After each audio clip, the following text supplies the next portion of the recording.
তো 11 কাঠা জমির মধ্যে আমি আমার চাচার কিছু জমি কিনে রেখেছিলাম, মানে ফ্যামিলি প্রপার্টি, ফ্যামিলি সম্মান রক্ষা করতে গিয়ে আমি ফ্যামিলি কিছু প্রপার্টি কিনেছি।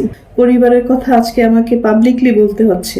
এর থেকে দুঃখ, লজ্জার আর কিছু হতে পারে না।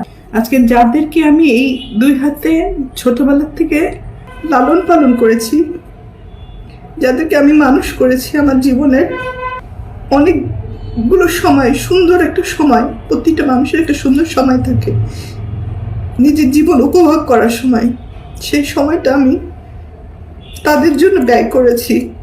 আমার বাবা মায়ের সন্তান আমার সন্তান না, কিন্তু তারা তো আমার দায়িত্ব না।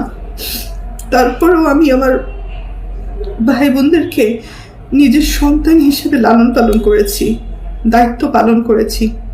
নিজের ভবিষ্যৎ